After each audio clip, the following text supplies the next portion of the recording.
Hello. सभी दोस्तों को अनुसर का नमस्कार। स्पेशल एमसीक्यूज पीजीटी के लिए, चाहे वो ईएमआरएस का एग्जाम हो, चाहे फिर वो बिहार का एग्जामिनेशन हो, इस पे आज हम आपसे वार्ता करेंगे और ये क्वेश्चंस आपके लिए बहुत ही इंपॉर्टेंट होंगे। रीज़न सिर्फ ये है कि अब आखिरी पड़ाव पर हैं आप लोग, एग्जामिनेशन आपके बिल्कुल निकट है। और यानी एग्जामिनेशन निकट क्या है, एग्जामिनेशन की सीरीज दहलीज पर आप खड़े हुए हैं। तो इसी सीरीज में हम आपसे पहले क्वेश्चन की डिस्कशन करते हैं। क्वेश्चन बहुत ही इंपॉर्टेंट है, अगर आप लगना चाहेंगे तो मैं उम्मीद करूंगा कि इनमें से आपको कुछ मिल भी सकते हैं। क्वेश्चन क्या कह रहा है? क्वेश्चन कह रहा है the strength of oxidizing agent, the strength of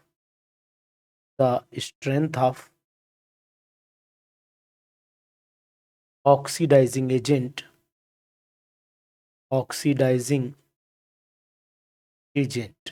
अब स्ट्रेंथ ऑक्सीडाइजिंग एजेंट की अगर आप देखोगे, इन स्पेसीज में जो है वो डिक्रीज करती, इंक्रीज करती, वो भी मैं आपको बता देता हूँ। यानी कि यहाँ पर लिखा है the strength of oxidizing agents of following species, of following of following species species in acidic medium, in acidic medium, ठीक है, acidic medium decreases in the order, यानी कि डिक्रीजेस इन द ऑर्डर। किस ऑर्डर में decrease करती है? पहला option आपके सामने दे रहा हूं, S2O8 डाई नेगेटिव। इसके बाद आपको दे रहा हूं Cr2O7 डाई नेगेटिव। उसके बाद आपको दे रहा हूं MnO4 नेगेटिव।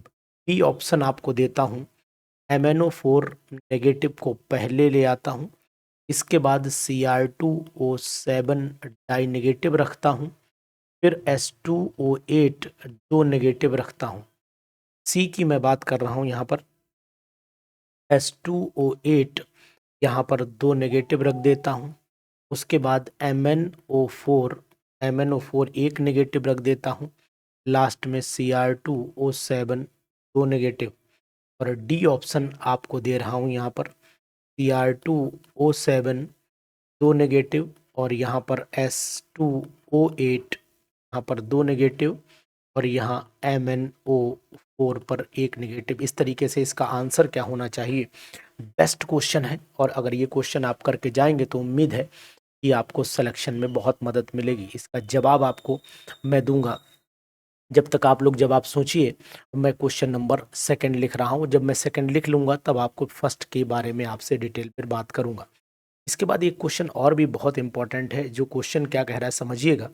अरेंज, इसको अरेंज करना है, लिख देता हूँ arrange, arrange cerium, cerium tri positive, lanthanum tri positive, promethium यहाँ पर tri positive and ytterbium by we यहाँ पर tri positive in increasing order. बहुत सिंपल और बढ़िया, इन इंक्रीजिंग ऑर्डर ऑफ,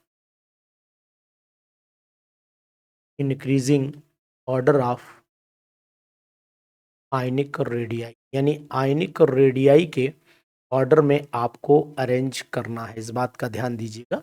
तो जब आयनिक रेडियाई के ऑर्डर में आप अरेंज करेंगे तो ऑप्शन आपको क्या मिल रहा है वो जरा देखिए। ऊपर वाले क्वेश्चन को जरूर ध्यान दीजिए। ए वाला ऑप्शन आपका दे रहा है Y B tri positive less than PM tri positive less than cerium tri positive less than lanthanum tri positive. इसी को अब हम रोटेट करेंगे। इसके बाद आ जा रहा है cerium tri positive. Order atomic ionic radii का क्या है? बाई वी ट्राई पॉजिटिव, इसके बाद पीएम ट्राई पॉजिटिव, इसके बाद lanthanum tri positive. C option पे चले आइए।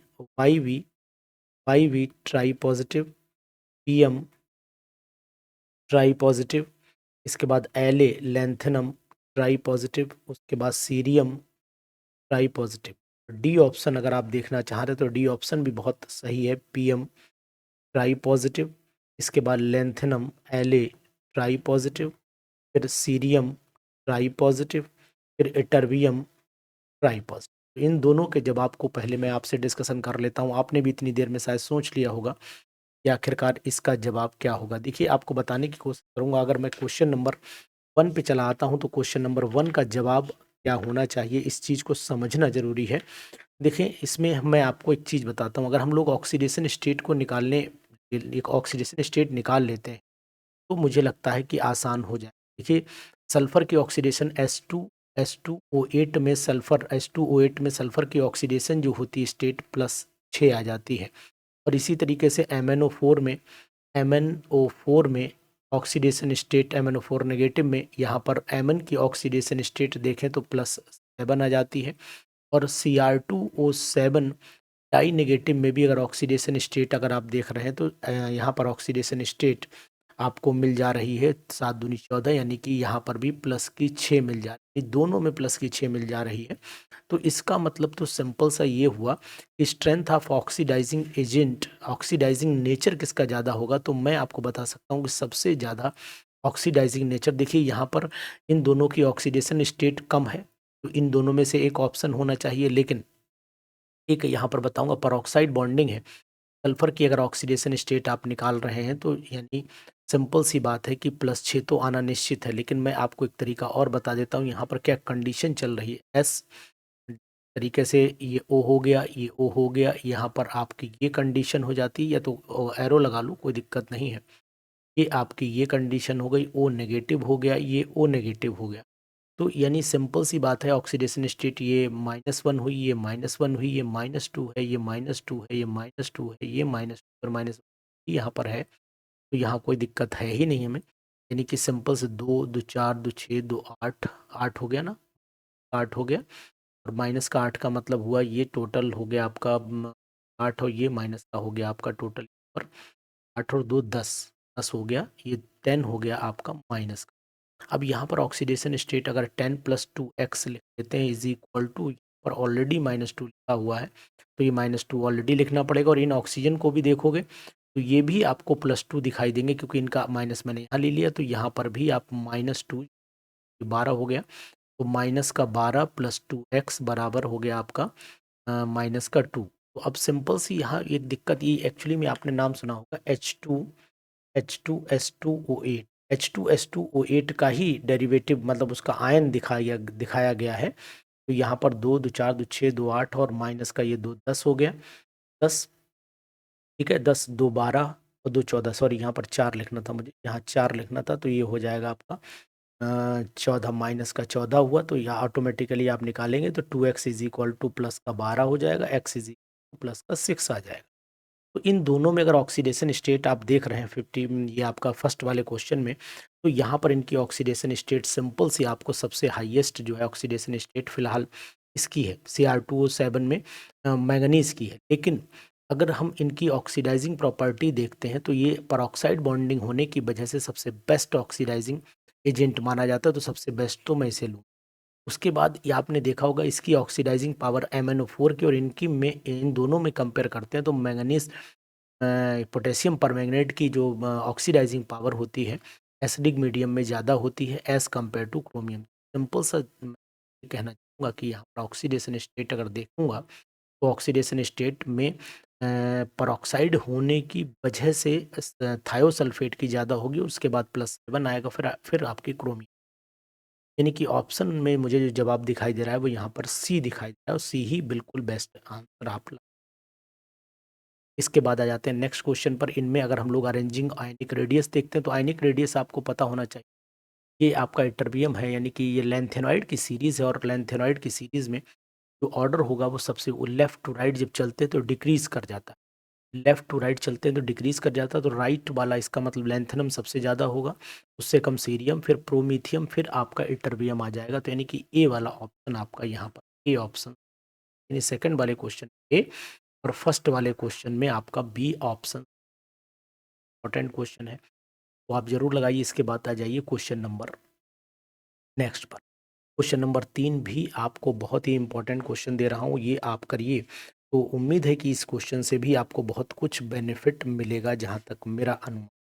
देखो यहाँ पर दिया है the S single bond S single bond S bond bond is present in is present is present in, इसमें प्रेजेंट होता है, नंबर ए ऑप्शन में चले आओ, ए ऑप्शन में चले आओ S2O7 डाई नेगेटिव, यानी बी ऑप्शन में चले आओ S3O6 हो गया। उसके बाद सी ऑप्शन में चले आओ, सी ऑप्शन में S2O4 डाई नेगेटिव हो गया।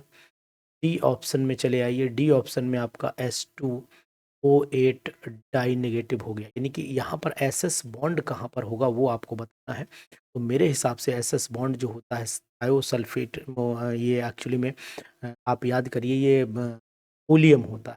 H2S2O7 ओलियम जो होता है उसी का स्ट्रक्चर अगर आप ड्रॉ कर लेंगे तो मुझे उम्मीद है कि आंसर आपको मिल जाएगा। ओलियम का स्ट्रक्चर आप चेक कर लीजिए, तो यहाँ पर एस और एस बॉन्ड मिल जाएगा। ठीक है। हाँ, जबकि बाकी अदर में स्पेसीज में एस, यानी कि इसमें एस एस बॉन्ड मिलेगा, एस एस, बाकी सब में मिलेगा आपको SO_S बॉन्ड। तो आंसर जो है मेरे हिसाब से जो क्वेश्चन नंबर थर्ड है, ये थर्ड का आंसर क्या होना चाहिए, अब बता दीजिए आप, फटाफट बताइए, जल्दी बताइए। यानी मेरे हिसाब से आंसर, बोलिए, मैं तो फर्स्ट ही लगाऊंगा, मैं तो फर्स्ट ही लगाऊंगा, ओलियम ही लगाऊंगा। भाई मैंने तो यही ढूंढ पाया, बाकी सब में मुझे SO_S बॉन्ड दिखाई दे रहे हैं, तो आप देखो कोई दिक्कत नहीं। इम्पोर्टेंट की सीरीज की वजह से मैं आपको ये क्वेश्चंस बता रहा हूँ, और कुछ क्वेश्चन ऐसे भी बताऊंगा जो क्वेश्चन एक्चुअली एग्जामिनेशंस की एक साख बनते हैं और एग्जामिनेशन में आते भी जरूर हैं। तो अब आप ये मत कहिए कि सर क्वेश्चन कम है या क्वेश्चन ज़्यादा है ना, कम ज़्यादा तो बात की बात है, लेकिन क्वेश्चन इम्पोर्टेंट कितने हैं ये आपको शायद जरूर दिखाई दे रहा होगा। सीरीज पूरी आपको समझ में आएगी। अभी मैं क्वेश्चन जरूर 20 ही कराऊंगा, लेकिन इन 20 क्वेश्चन में आपको जरूर इम्पोर्टेंट। इसके बाद क्वेश्चन नंबर नेक्स्ट आ जाइए, है ना। क्वेश्चन क्या कह रहा है, the correct order of the correct order of correct order of second ionization and second ionization second ionization enthalpy. अगर मैं सेकेंड आयनाइजेशन एंथैल्पी की बात करता हूँ, तो सेकेंड आयनाइजेशन एंथैल्पी किसकी ज़्यादा होगी किसकी कम होगी, ये आप हमें बताएंगे। ए ऑप्शन में सी, कार्बन सबसे ज़्यादा दिया है, फिर नाइट्रोजन दिया है, फिर ऑक्सीजन दिया है, फिर आपका फ्लोरीन दिया है। बी ऑप्शन अगर मैं उठा करके देखता हूँ तो ऑक्सीजन सबसे ज़्यादा दिया है, नाइट्रोजन उससे कम दिया है, फ्लोरीन उससे कम दिया है, और कार्बन सबसे कम दिया है। सी ऑप्शन उठा करके देखता हूँ तो ऑक्सीजन सबसे ज़्यादा है, फ्लोरीन उससे कम है, नाइट्रोजन उससे कम है, और कार्बन सबसे कम। और डी ऑप्शन उठा करके देखता हूँ तो फ्लोरीन हुआ, फिर आपका ऑक्सीजन हुआ, फिर आपका नाइट्रोजन हुआ, फिर आपका कार्बन। तो यहाँ पर सबसे ज़्यादा सेकेंड एनेशन थी, सेकेंड इलेक्ट्रॉन मुझे लगता है कि ऑक्सीजन वाले में मुश्किल से निकल पाएगा। कारण आपको बता दे रहा हूँ क्यों निकल पाएगा, रीज़न आप की कोशिश कीजिएगा तो आपको जरूर इसमें उपलब्धता मिलेगी। कारण है कि अगर मैं यहाँ पर सॉल्व भी करता हूँ, ऑक्सीजन का अगर इलेक्ट्रॉन निकालता हूँ तो 1s2 2s2 2p आपका हो गया 8 होता है ना, पी का 8 होता है। तो एक अगर एक इलेक्ट्रॉन ये लॉस कर दे तो ये 2p3 बन जाएगा, जो हाफ फिल्ड हो गया, स्टेबल हो गया। लेकिन फ्लोरीन में क्या होगा, फ्लोरीन में 5 होते हैं तो इसके दिक्कत, तो यहाँ पर तो और कम हो जाता है। तो इसका मतलब ऑप्शन नंबर सी पर यहाँ पर फिट कर लीजिए कि भाई सी हमारा करेक्ट है ना। बढ़िया क्वेश्चन। एक बार जाकर के इनबॉक्स में कमेंट डालिए, आपको जरूर बेनिफिट मिलेगा। और यहाँ पर मैं आपको ये भी बताने की कोशिश करूँगा कि इतने इम्पोर्टेंट क्वेश्चन देखिए, ये भी क्वेश्चन बहुत ही ज़्यादा आया है एग्जामिनेशन में और खूब आता है। पूछ रहा है कि which of the following which of the following which of the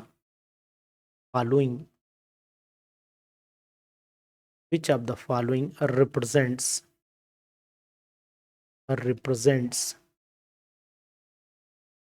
the mode of following hybridization mode of following hybridization। कौन सा मोड ये दिखाएगा वो मैं बताने की कोशिश करूंगा। पहला ए ऑप्शन आपके सामने है H2C double bond H single bond C triple bond.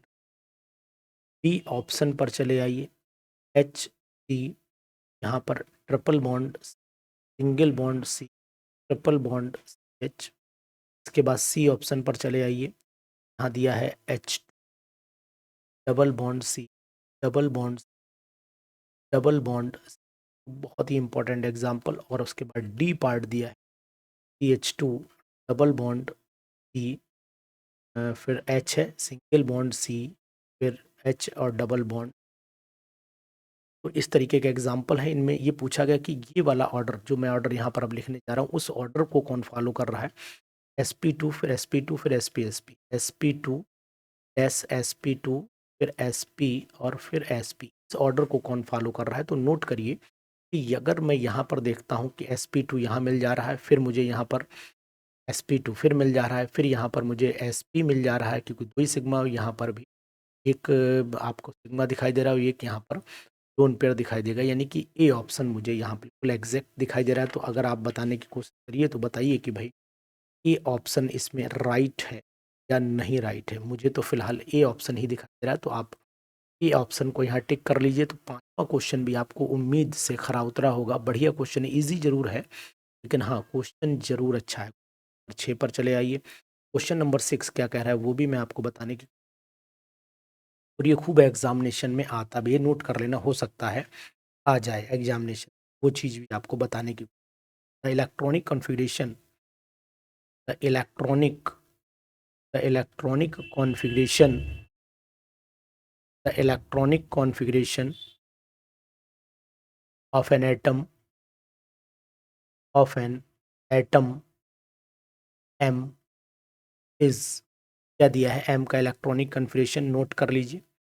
1s2 2s2 2p6 3s2 p6 d10 4s2 और 4p5, ये इलेक्ट्रॉनिक कन्फ्यूजन है ना। अब यहाँ पर दिया है the chemistry of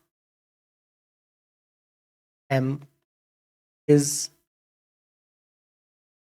therefore likely to be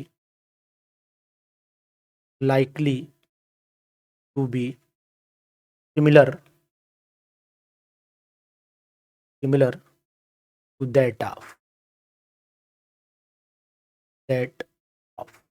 इसके सिमिलरिटी में इसकी प्रॉपर्टी आएंगी, यानी कि पहला ऑप्शन है बोरॉन, क्या ये बोरॉन से सिमिलर करेगा, बोरॉन है, एन है आपका बोरॉन, लिख लीजिए, ये हो गया आपका बोरॉन। उसके बाद बी ऑप्शन पर चले आइए। बी ऑप्शन दिया है ऑक्सीजन, तो इसकी प्रॉपर्टी किससे सिमिलरिटी हो रही है। सी ऑप्शन पर चले आइए, नाइट्रोजन, और डी ऑप्शन पर चले आइए, क्लोरीन। ठीक है, तो इसमें जरा बताइए कौन सा ऑप्शन आपको सही लगेगा। देखिए द इलेक्ट्रॉनिक कन्फ्यूजन यहाँ साफ दिखाई दे रहा है, मेटल एम का है, तो 6 4 10 दोबारा 6 18 10 28 और 30 5 35, तो इसका मतलब हुआ इस सीरीज को बिलोंग कर, इस सीरीज मुझे साफ दिखाई दे रही है कि 35 जो होता है वो किसका होता है, ब्रोमीन का होता है, और ब्रोमीन जो है वो क्लोरीन की फैमिली को बिलोंग करता है। तो इसका मतलब साफ हो गया है कि इसका आंसर जो है वो आपका डी हो जाए, क्लोरीन फैमिली का मेंबर है और उसी के अकॉर्डिंग ये प्रॉपर्टी तो करेगा, है ना। बढ़िया क्वेश्चन। क्वेश्चन में ऐसा नहीं कि टफ, यानी क्वेश्चन की ट्यूनिंग आप देख रही कि क्वेश्चन की ट्यूनिंग क्या कहते हैं। नेक्स्ट क्वेश्चन है कि ये भी खूब आता है, अमंग द फॉलोइंग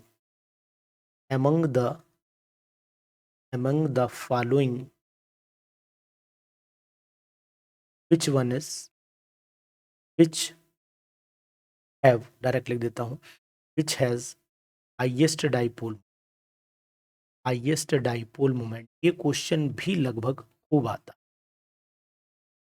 में हाईएस्ट डाइपोल मोमेंट किसका है वो आपको बताना है। पहला ऑप्शन आपका दिया है CH3Cl, दूसरा ऑप्शन आपका दिया है इसके अंदर CH2Cl2, तीसरा ऑप्शन आपको दिया हुआ है CHCl3, और चौथा ऑप्शन आपको दिया है CL4।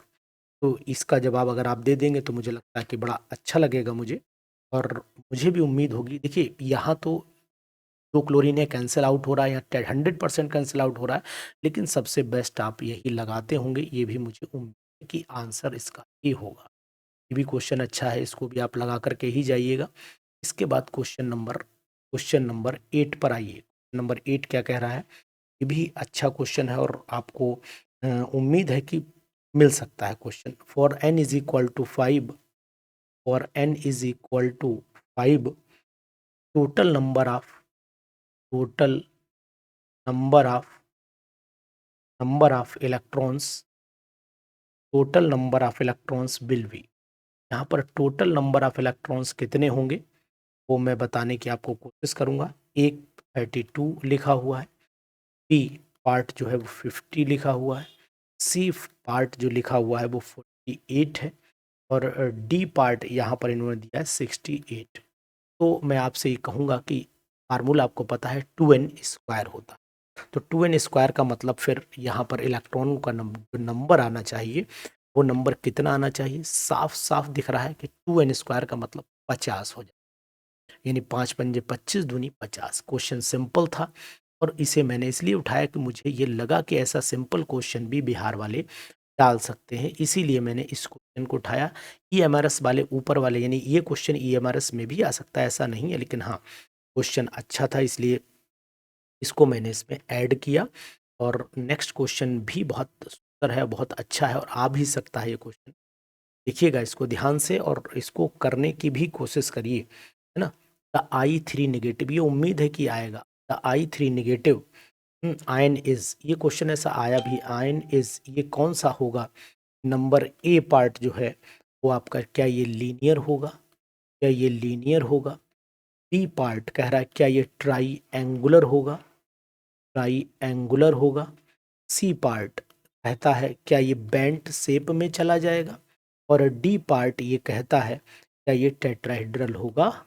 तो इन सब बातों को अगर मैं देखता हूँ तो मुझे तो ये साहब बिल्कुल लीनियर शेप में दिखाई देता है। और आपको कैसा दिखाई दे रहा है आप हमें ज़रूर बताएंगे। भाई लीनियर शेप इसलिए भी होती है कि अगर आप इसके डायग्राम को ड्रॉ करने की कोशिश करें तो सिंपली आप आई, है ना, इस तरीके से आई अगर सिंपल वे में ड्रॉ करने की कोशिश करें तो आई, अब बाकी सेंटर में एक आई हो गया, एक आई ये हो गया, एक लोन पेयर इधर बनाते हैं, एक लोन पेयर इधर बनाते हैं, एक लोन पेयर इधर, जैसे हम लोग ड्रॉ करते हैं। I3 नेगेटिव तो क्या हो जाता है इस समय, इसकी जो शेप दिखाई देती है वो हमें लीनियर दिखाई देती है। इस कंडीशन देखो 1 2 3 4 5 6 और एक तरफ चला जाता है, एक नेगेटिव लगा दिया गया ना, एक नेगेटिव लग गया तो एक इलेक्ट्रॉन ये हो गया और एक ऑलरेडी उस पर होगा। तो इस तरीके से 1 2 3 4 5 7 और एक उधर वाले पे हो गए 8, पूरे 8 इलेक्ट्रॉन। वैसे आयोडीन के आउटर मोस्ट में अगर आप चेक करोगे तो 7 ही तो मिलेंगे, 7 इलेक्ट्रॉन्स मिलते हैं और एक माइनस लगने की वजह से यहाँ पर आपका टोटल 8 इलेक्ट्रॉन और 8 वैलेंसी हमारी सेटिस्फाइड हो गई। तो शेप आपको जो दिखाई दे रही है वो लीनियर शेप है। एक्चुअल जो कंडीशन होती है अगर हम इसकी ज्योमेट्री पर चले जाते हैं, अगर हम इसकी ज्योमेट्री पर चले आते हैं तो ट्राइगोनल बाइपिरामिडल ज्योमेट्री निकल करके आ जाती है। तो हमें फिलहाल ज्योमेट्री पर नहीं जाना है, ज्योमेट्री से हमारा कोई लेना देना यहाँ पर नहीं है। यहाँ मतलब सिर्फ हमारा है, मतलब हो जाता है हमारी ज्योमेट्री से, शेप से, और शेप हमें लीनियर। तो इसके ऑप्शन को मैं इस वाले ऑप्शन को येलो कर देता हूँ, है ना, क्वेश्चन दमदार। तो ऐसे क्वेश्चन की पूरी भरपूर साख मैं आपको बता रहा हूँ।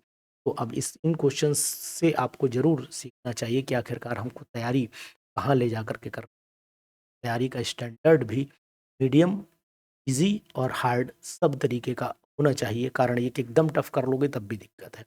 नेक्स्ट क्वेश्चन भी आपको बताता हूँ, Henderson Henderson equation is, Henderson एसलवॉक इक्वेशन पूछी जाती तो यहाँ पर हेंडरसन इक्वेशन मैंने लिखा है। हेंडरसन इक्वेशन इज कौन सी इक्वेशन है?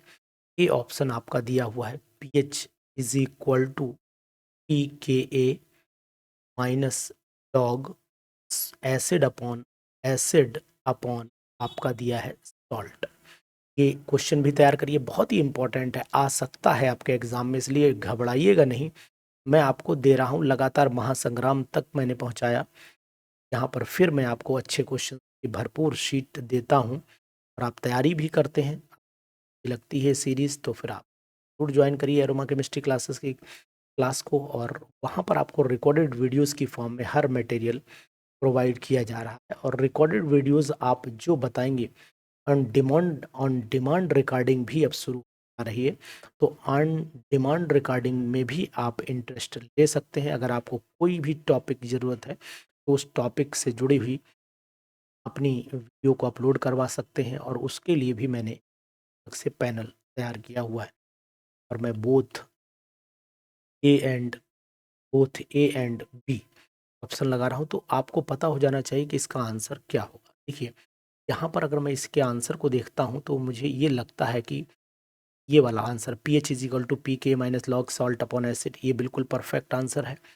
लेकिन अगर आप देखते हो तो इसी का अपोजिट ये कर, तो यानी कि सॉरी इसी का अपोजिट पी के लॉग सॉल्ट अपॉन एसिड ये कर दिया, लेकिन यहाँ माइनस लगा के सॉल्ट अपॉन एसिड ना, माइनस ने प्लस हो जाएगा, तो यानी ये वाला ऑप्शन भी वही है जो ये ऑप्शन है। तो यहाँ पर मैं आपसे कहूँगा कि मैं हरी झंडी दूंगा, वो हरी झंडी इस वाले को दूंगा, both A and B correct.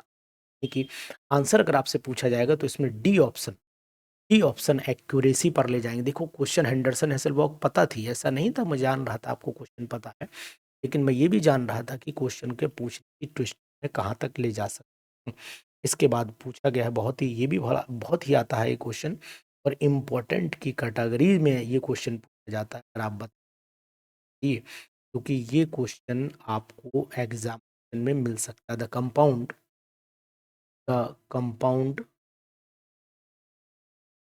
the compound water solution whose water solution has the highest pH, has the highest pH is, कहाँ पर किसकी pH हाईएस्ट होगी, तो ए वाला ऑप्शन आपको NaCl दे रहा है, बी वाला ऑप्शन आपको Na2CO3 दे रहा है। pH हाईएस्ट का मतलब बेसिक कौन हो, मेन बात ये हो, मतलब ये जरूर दिमाग में रखना, नहीं तो एसिडिक वाला लगा दोगे गलत हो जाए।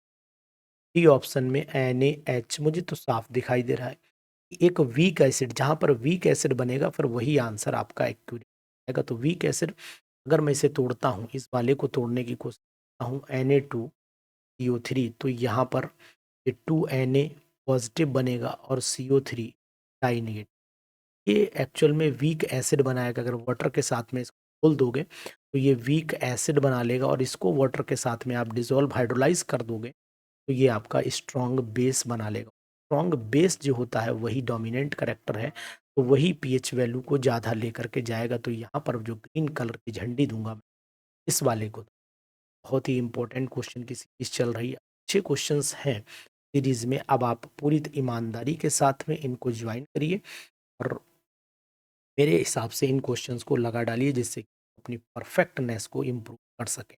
एक क्वेश्चन और है, वो भी नोट करिए। देखिए इस तरीके से 20 क्वेश्चन की जो धार मैं आपको दूंगा बहुत ही तगड़ी होगी। Which of the following which of the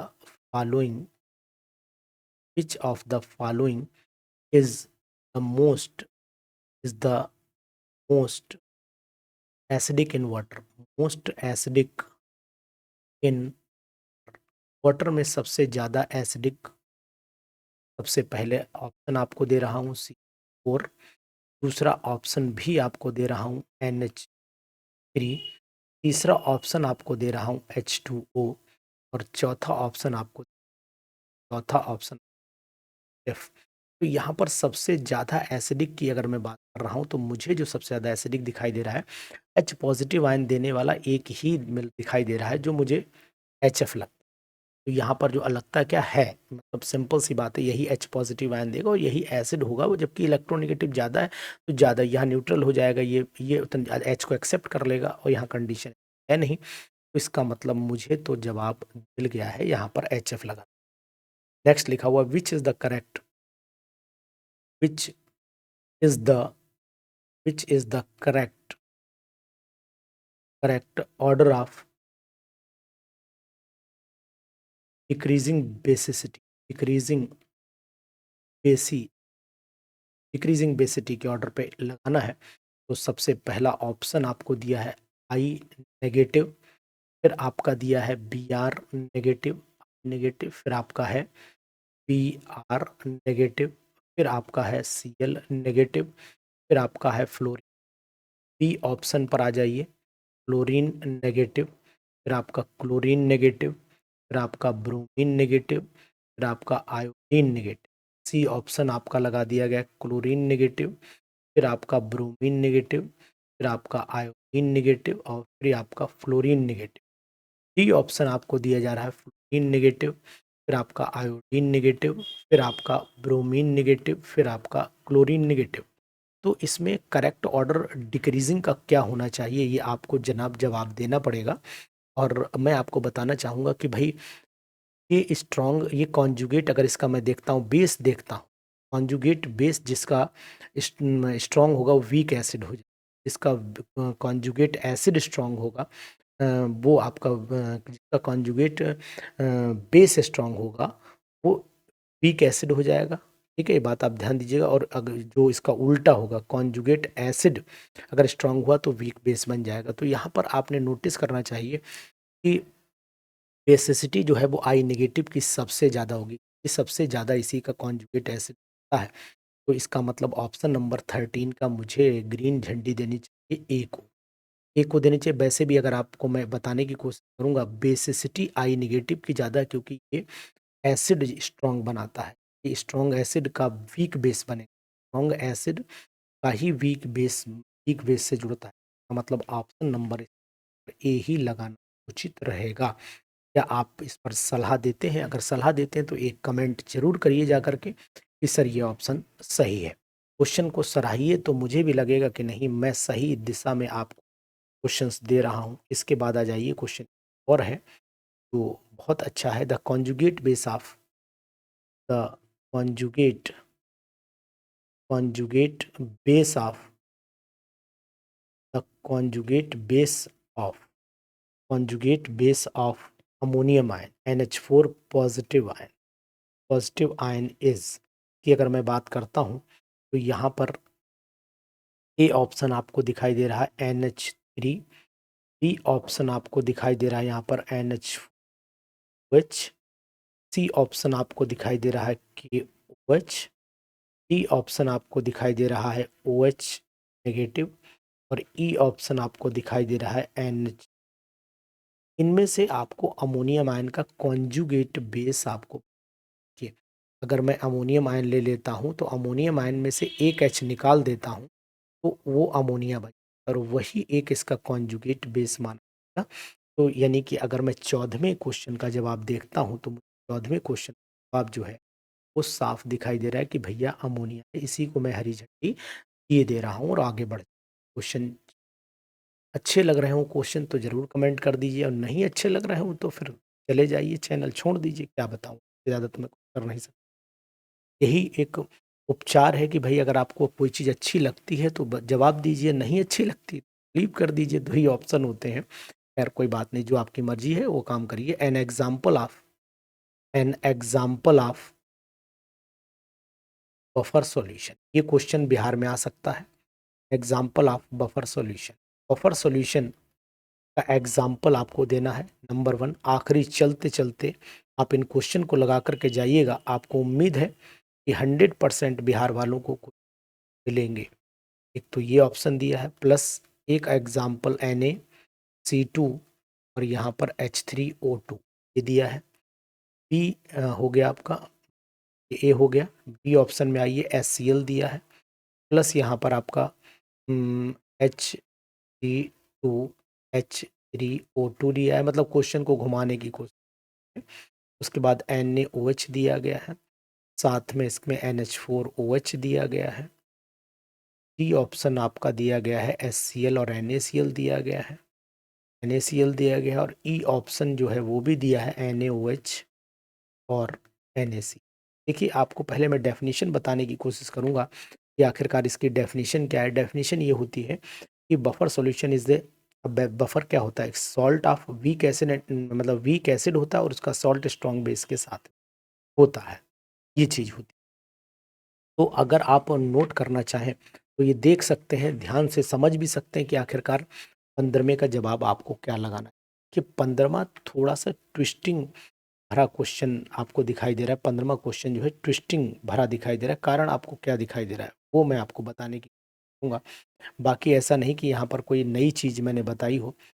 आप पहचानने की कोशिश करिए, ये वीक एसिड है क्योंकि ये ऑर्गेनिक एसिड, ठीक है, ये ऑर्गेनिक एसिड है। और ये ऑर्गेनिक एसिड होने की वजह से ये कंडीशन पैदा इसमें, ठीक। तो अब आप देखो यहाँ पर आपको साफ दिखाई दे रहे हैं कि वो कितने हैं, 2 हैं, ठीक है। और H कितने हैं, 4 हैं। तो आप इनको सीरीज में लगा सकते हैं ना, लगा सकते हैं। CH3 CH2 हो गया ना। उसके बाद एक सिंपल सा लगा लीजिए CH3 CH2 COOH। अगर आप लिखना चाहें, तरीका इन्होंने बदलने की कोशिश, CH3, ठीक है, COO। अब आप चेक करिए यहाँ पर क्या ट्विस्टिंग करी है।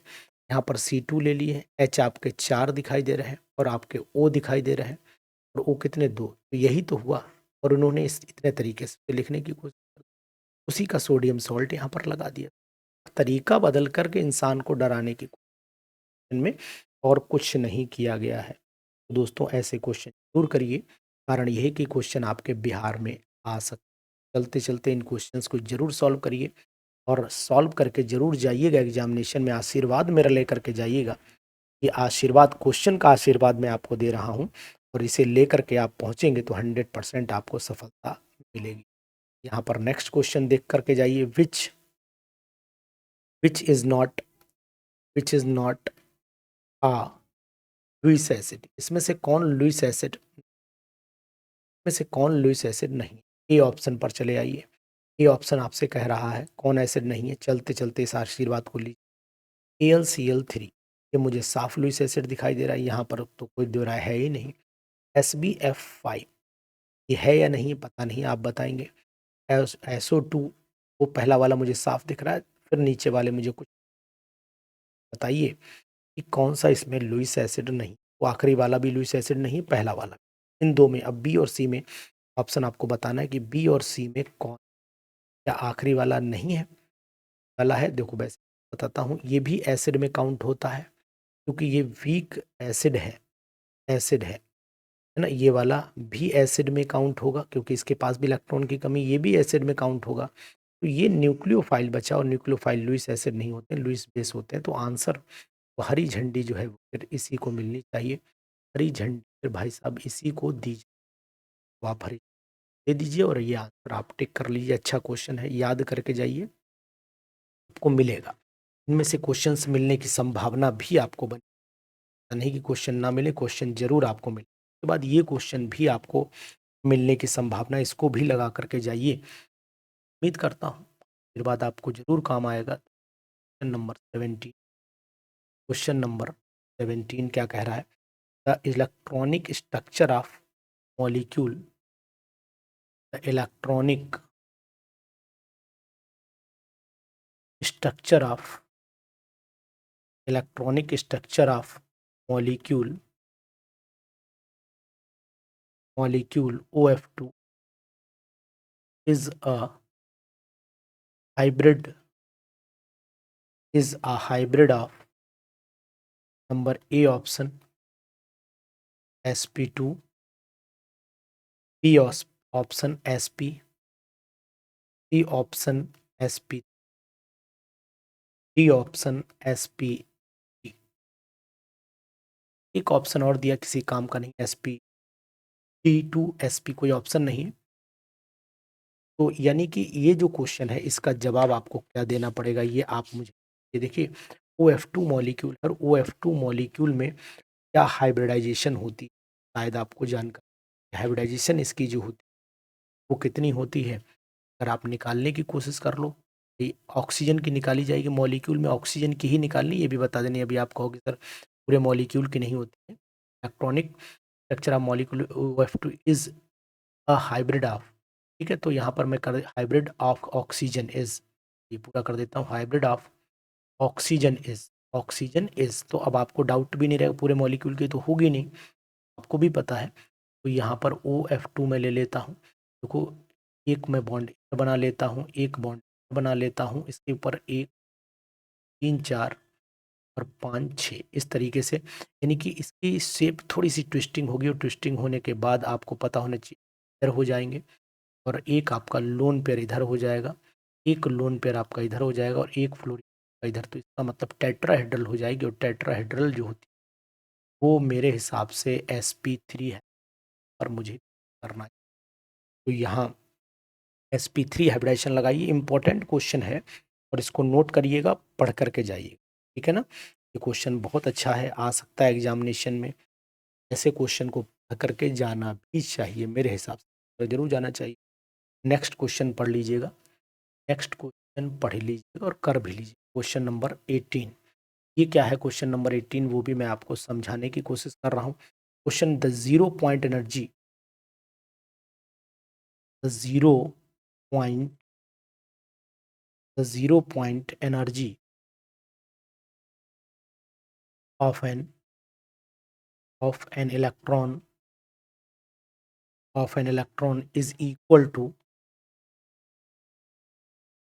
is equal to number A option h square upon 2 ma square, B option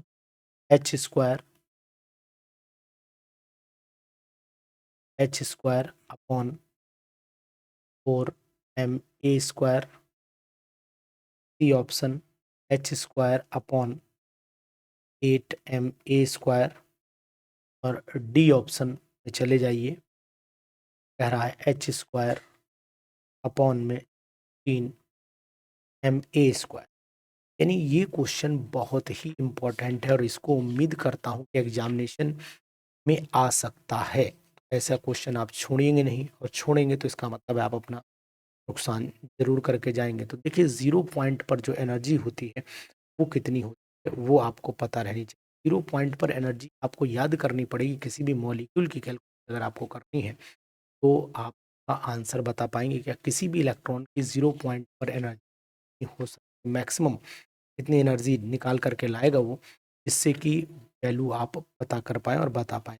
आप इसका जवाब देंगे?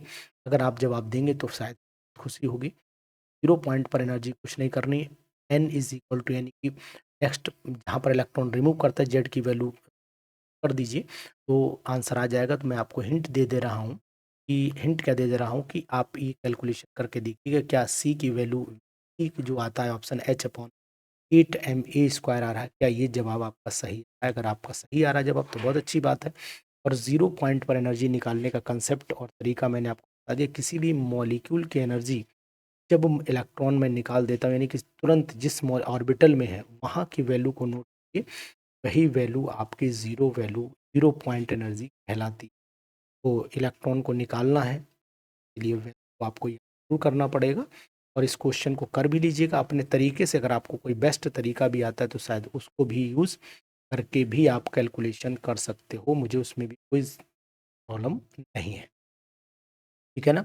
तो सिंपल से फार्मूला तो आपको एनर्जी का पता ही होगा। अगर एनर्जी का फार्मूला पता है तो बताने की कोशिश ही कर रहा हूँ यहाँ पर। E is equal to 2 pi square m e⁴ z² upon n square h square है। इससे आप जीरो पॉइंट पर एनर्जी निकालते हो, और अगर निकाल के बताते हो मुझे तो शायद मुझे अच्छा लगेगा, और नहीं अगर कैलकुलेशन करके मुझे फोटो आप भेज सकते हो कि सर इसकी एनर्जी ये कैलकुलेट होकर के, ठीक है। इसको कर लीजिएगा। एक क्वेश्चन और करना है आपको, दो क्वेश्चन और बता रहा हूँ, उन क्वेश्चन भी आप करके जाइएगा। उम्मीद है कि उनसे भी आपको बेनिफिट मिले। क्वेश्चन नंबर 19 पर चले जाइए, और 19 क्वेश्चन कह रहा है the piperidine in piperidine in piperidine the hybrid state क्या होगी? पिपराइडीन में हाइब्रिड स्टेट क्या होनी चाहिए? ए ऑप्शन sp दिया है, बी ऑप्शन आपका sp2 दिया है, ऑप्शन आपका sp3 दिया है, और डी ऑप्शन आपका dsp। देखिए, पहले तो मैं आपको जवाब देने से पहले ये बताऊंगा कि पिपराइडीन का स्ट्रक्चर क्या होता है। मेरे हिसाब से पिपराइडीन मॉलिक्यूल में NH हो, इस तरीके से स्ट्रक्चर होता है। तो यहाँ 1 2 3 और एक लोन पर, यानी कि मेरे हिसाब से यहाँ पर 4 सिग्मा बॉन्ड है। sp3 हाइब्रिडाइजेशन होनी चाहिए, यानी कि अगर मैं इसको टिक करता हूँ तो sp3 हाइब्रिडाइजेशन पर करूँगा, यानी हरी झंडी वाले क्वेश्चन ध्यान दीजिएगा, ये कर लीजिए। और लास्ट क्वेश्चन चलते चलते आपको बताता हूँ, इंपॉर्टेंट है, क्वेश्चन लगा करके जाइए, बिना लगाए नहीं जाइएगा। The forces between the molecules, ये क्वेश्चन आ सकता है। The force between the molecule, the forces between the molecule, between the molecule, चलिए कौन से मॉलिक्यूल में है? नंबर 1 बिटवीन द मॉलिक्यूल कौन सा? C6 पूछा गया बेंजीन में। तो बेंजीन में पहला ऑप्शन इन्होंने दिया है dipole dipole interaction, dipole dipole interaction, dipole dipole interaction दिया है। दूसरा ऑप्शन डिस्पर्जन फोर्स दिया है, डिस्पर्जन फोर्स दिया है। तीसरा ऑप्शन हाइड्रोजन बॉन्ड, और चौथा ऑप्शन वेंडर वेंडरवॉल। ठीक है, तो यहाँ पर मैं आपको यही सलाह दूंगा कि अगर आप जानते हैं कि ये मॉलिक्यूल नॉन पोलर है और नॉन पोलर का डिस्पर्जन फोर्स ही काम, तो इसका मतलब होगा कि फिर इसका जवाब भी हो जाएगा, तो यहाँ पर डिस्पर्जन फोर्स लगा। इस तरीके से ये मैंने आपको 20 क्वेश्चन का डिस्कशन किया, और 20 क्वेश्चन की डिस्कशन बहुत ही इंपॉर्टेंट रही। जो लोग इनबॉक्स में कमेंट कर देंगे, और बॉक्स में कमेंट करने के बाद अगर इनबॉक्स में बेस्ट कमेंट के बाद अगर आप इस नंबर पर व्हाट्सएप करेंगे, यानी कि नंबर है मेरा, व्हाट्सएप नंबर है 9473702711। इस नंबर पर आप मुझे व्हाट्सएप करिए, तो मैं आप पीडीएफ सेंड कर दूंगा क्वेश्चंस की। अगर आप उस पर कमेंट करने के ये मैसेज करते हैं कि please send the PDF as I comment on inbox, and this PDF of important question for the okay bye.